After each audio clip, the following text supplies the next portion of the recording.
Hello guys, welcome back my YouTube channel. मैं हूं आपके साथ फिरोज।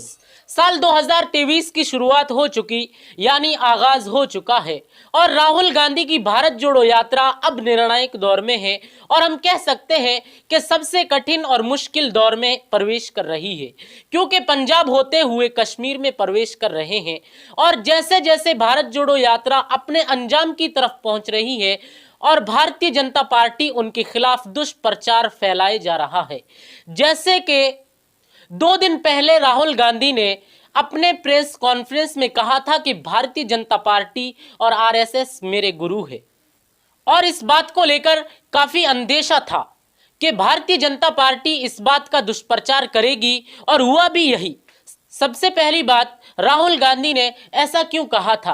कहा इसलिए था दोस्तों कि जिस तरह से आरएसएस और भारतीय जनता पार्टी उस पर हमला बोलती है, इससे हमें बहुत कुछ सीखने को मिलता है और इस निगाह से वो हमारे गुरु है।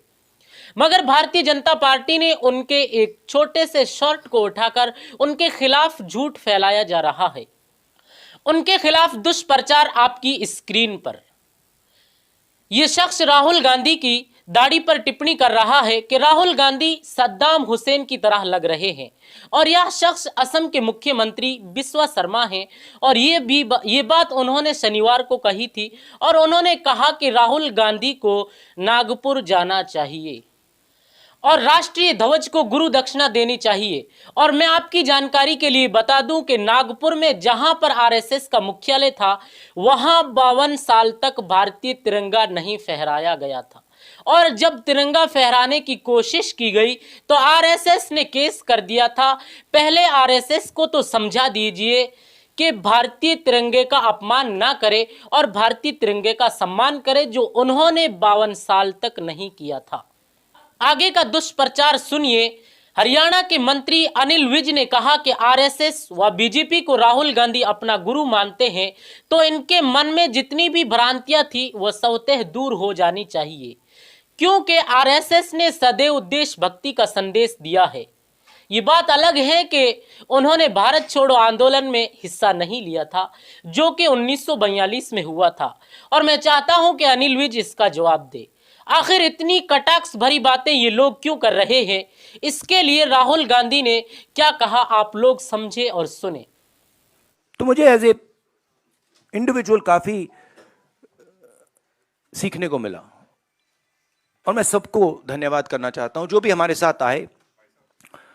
आप लोग में से बहुत लोग आए और खासतौर से जो हमारे ऊपर आक्रमण करते हैं, मेरे जो आरएसएस के बीजेपी के मित्र हैं, उनको भी मैं धन्यवाद करना चाहता हूं, क्योंकि एक्चुअली हो क्या रहा है, जितना वो आक्रमण करते हैं उतनी हमको अपनी पोजीशन इंप्रूव करने का मौका मिलता है। तो मैं चाहता हूं, और मैं सीरियसली बोल रहा हूं, मैं चाहता हूं कि वो थोड़ा और जोरों से करें और अग्रेसिवली करें, तो कांग्रेस पार्टी को और हमें मतलब अपनी जो आइडियोलॉजी है वो अच्छी तरह समझ आए। एक प्रकार से मैं उनको अपना गुरु मानता हूं कि वो मुझे रास्ता दिखा रहे हैं कि क्या नहीं करना चाहिए, रिएक्ट कैसे करना चाहिए, और अच्छी ट्रेनिंग दे रहे हैं मुझे, तो उनका भी मैं धन्यवाद करना चाहता हूं। अब आप बताओ, इस भाषण में ऐसी क्या बात है जिसके कारण भारतीय जनता पार्टी के नेता इतना दुष्प्रचार कर रहे हैं? फिलहाल इनके पास तो रोजगार है, जनता के पास रोजगार हो ना हो, इनके पास रोजगार है। सरकारी खजाने को ये चूहे की तरह कुरट रहे हैं बैठे बैठे, इनका तो क्या जाता है। यहां पर भी नहीं रुके, आपके सामने बिहार के नेता शहनवाज हुसैन कहते हैं कि राहुल गांधी देर आए दुरुस्त आए, आरएसएस और भारतीय जनता पार्टी से थोड़ा अंश लेंगे तो उनकी दिक्कत दूर हो जाएगी। तो एक तरह से कहा जा सकता है दोस्तों कि राहुल गांधी के सामने सबसे बड़ी चुनौती साल 2023 में होने वाली है, वो दुष्प्रचार है। फिलहाल यहीं पर भी इस एपिसोड को खत्म करते हैं, मिलते हैं कोई नए एपिसोड के साथ। Thank you.